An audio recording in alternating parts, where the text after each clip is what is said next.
So sometimes supporting your partner means taking a leap of faith you're not ready to take it. And that can be rough. So let's talk about it. I remember that my husband, and I'm probably at least three, I feel like it's three times, left a traditional job, like quit, because it just the corporate environment, the structure, just how they were treating him, like all of these reasons, because he was really good at what he did. And he was always top. He prided himself on that. And he three times, I believe he left a traditional job in kind of a span of several years. He would go back to a traditional job and he would always be able to get a job because he was really good at what he did. And this is my trajectory. I wanted to share that with you because this is an evolution. A lot of times in partnerships, we talk about supporting each other and giving support. And sometimes we don't know what that's going to entail. Sometimes it takes just jumping, not knowing if there's a safety net, and that sucks, right? Like that feels really uncomfortable and you're not ready to do it. And if you're not ready to do it and you're apprehensive or you're not doing it, then it's like your partner's like, are you even supporting me? Right? What does that look like?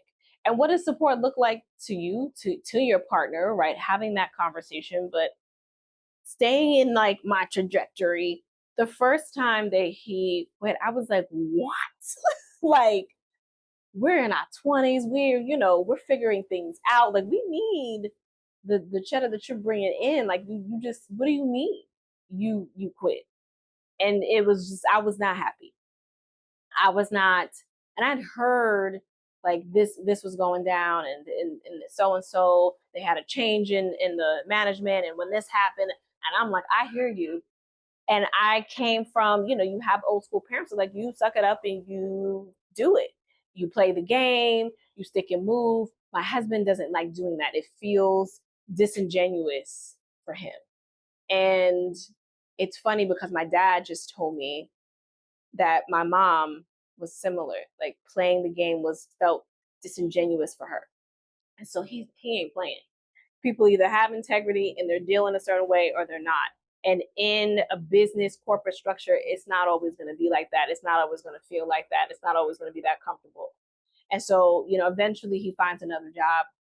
He goes back to a traditional job, right? In between, he's always making money. He knows how to make money and leverage his skills. So in between, he's doing his own thing. Then he goes back to a traditional job, and he comes to me and is like, again, after maybe a year or two, he wants to leave this job. Similar reasons, and this one was a little bit more about treatment that he was getting, and I was like, okay, yeah, you need to go. And I needed a safety net. So I was like, okay, let's come up with a plan. You can stay there for another year. This is how much we're going to put aside every month from the paycheck in that year. He's with me too because he's a numbers guy. So he's figuring that out. And it's like at the end of the year, you leave, and this is at least what we're leaving with. This will be a good cushion for us. Blase skip. Child, I don't know how long it was. I don't remember how long it was after that conversation. I don't know if it was a month or two, but I know it wasn't 12. I know it wasn't a year. And he was just like, I can't. And he left.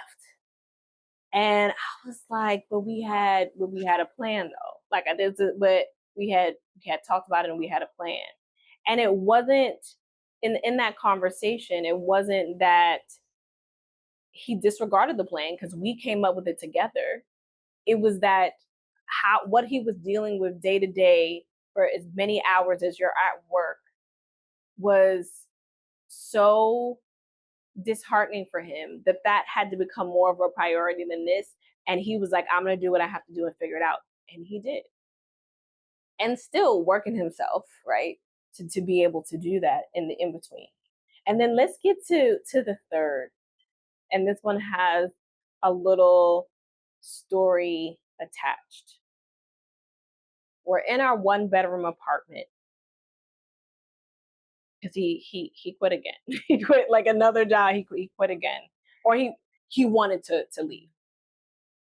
I don't think he had left yet because he always comes to me, right? It's not like, oh, so he'd always come to me. But what I remember about that is we're in our one bedroom apartment, We were in a one-bedroom apartment for a long time, even after we had our daughter. We started out in a two-bedroom for 5 years, and then had to deal with a lot of transition, and we were in a one-bedroom. And we had our daughter, and in this particular apartment, our daughter had the room, right? It was set up, but that was her room.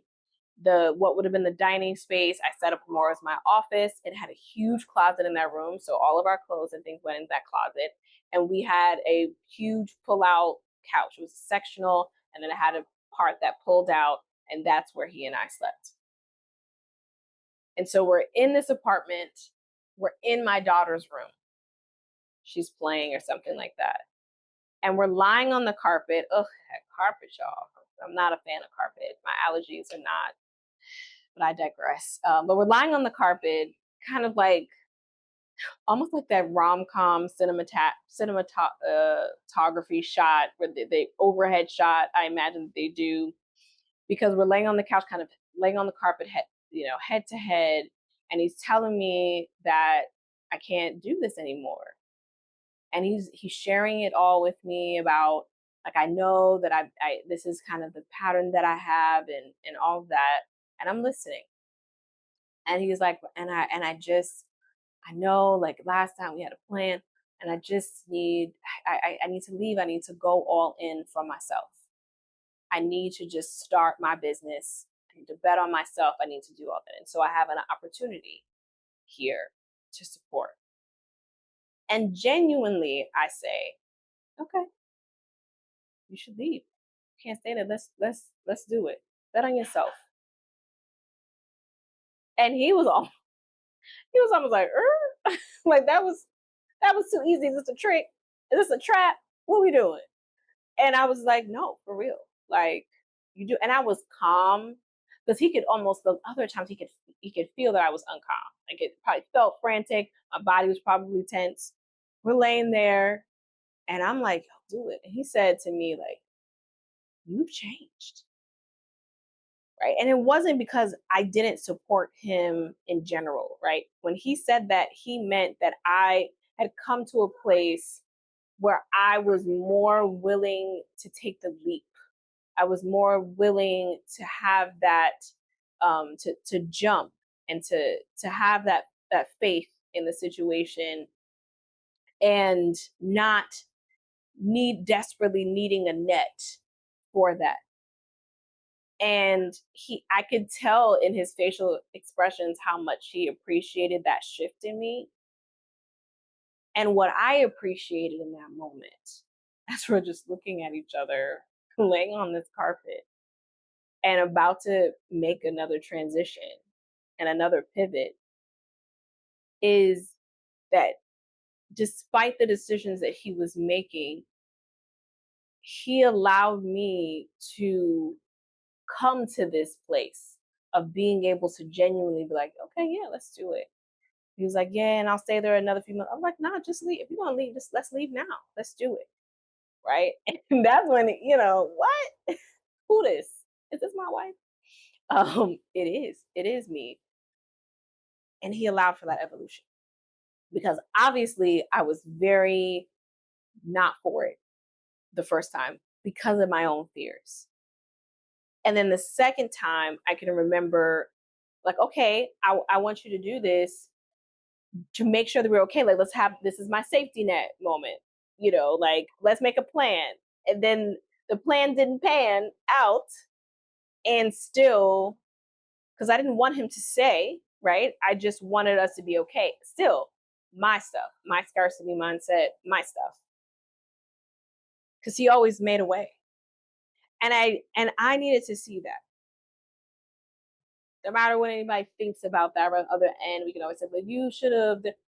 I needed that. I'm like, I'm young. We're in our early 20s the first time, right? And then the second time, we're in our early 30s. Yeah, had to be, I might have been 30, 31, something in there. And the next time that, I'm like probably in mid 30s, and I'm just like, it's cool. It's going to be okay. Sometimes supporting your partner means taking a leap of faith you're not quite ready for. And what I appreciated was the space to be ready for it, to really see that the support that he really, wanted, and that time that I had to get there was, it's probably as pure and as genuine as it was going to get for me.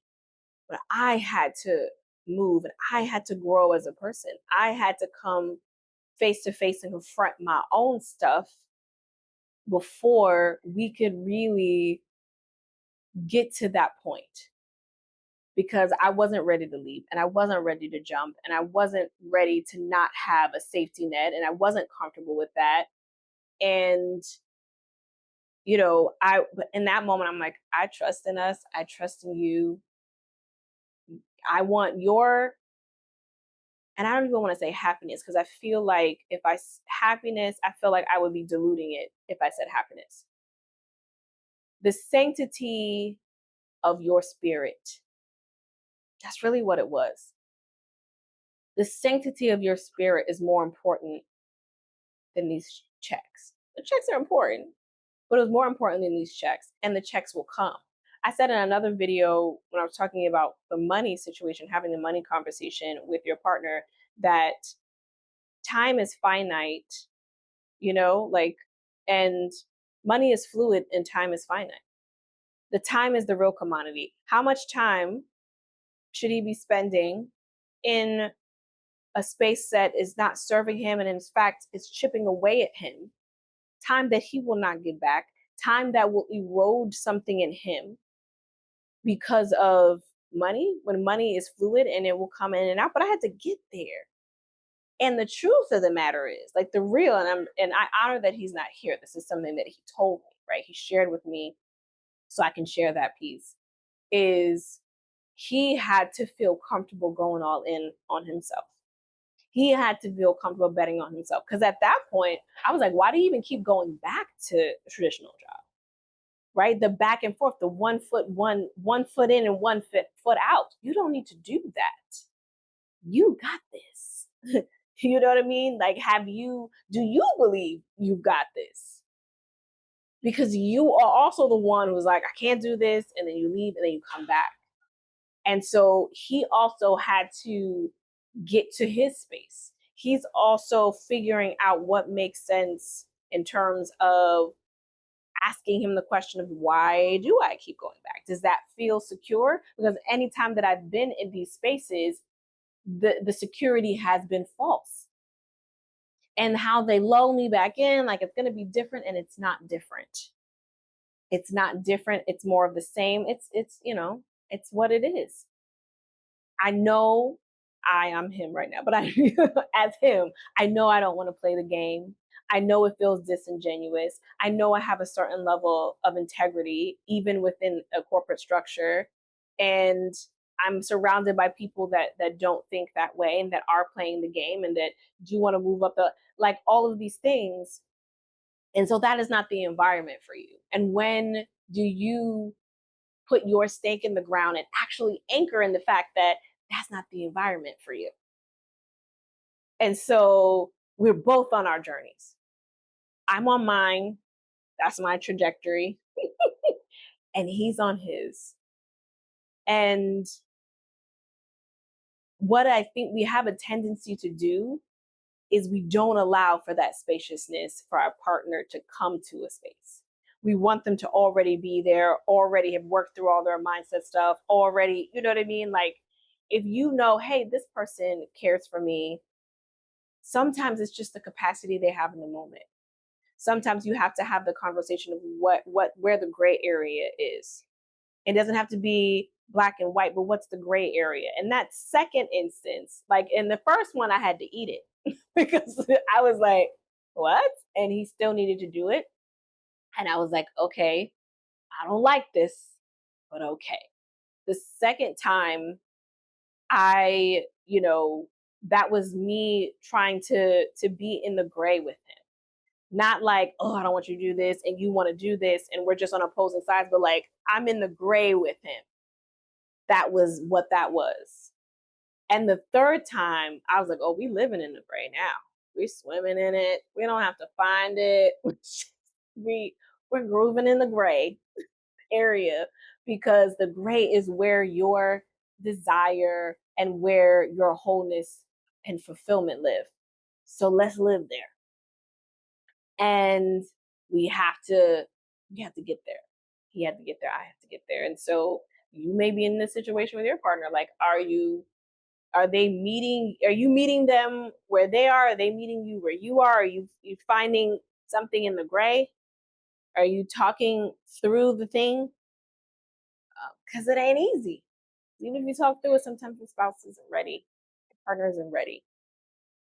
They have to deal with some stuff too. It's not always easy to navigate. Often it's not, but it can be something you start to navigate. Sometimes because the navigation seems so daunting, we don't even start. We don't even try and put in the effort to talk it through and to talk it out. Oh, well, if that's what you want to do, we get into that kind of mode, which serves nothing and no one. So yeah, that was I don't know why that story kind of came to me today. I'm sure my husband and I had an encounter and a conversation that sparked that for me because I was going to talk about something different today. But I love that I'm doing these daily videos because then I can be true and authentic to where I am right now, what's on my head right now that I feel, hey, something told me that I needed to share this. That means hopefully someone on the other end needs to hear this. And if that's you and you're like, oh, I didn't know I needed to hear this, but I needed to hear this, let me know down below. Say, yeah, I needed to hear this today. Um, or whatever came up for you and whatever resonated, if anything did, let me know in the comments down below and we can continue the conversation there. Hey, if you don't know, I'm Imani Aisha. I'm out here making these videos right now every single day for 100 days. I'm on a sprint of consistency with these conversations in the hopes that we can bridge that gap of feeling good about ourselves, our relationship with ourselves, our relationship with our partners in the midst of transition, change, like leaving your job more than once, right? And transition, change, and challenges because those are inevitable. And so, how do we feel good with those relationships in the midst of that? And sometimes I use the backdrop of the fact that my family and I are in one of the biggest transitions in our lives because we just moved to another country and we're experiencing a lot of firsts and uncertainty and yet familiarity and comfort, even though it's been probably 6 weeks or just shy thereof. And so yeah, that's what I talk about here. And if that's your vibe, please subscribe. And I'm going to see you on the flip side, aka tomorrow. Thank you so much for coming and listening and having this conversation with me. I do hope we can finish it in the comments.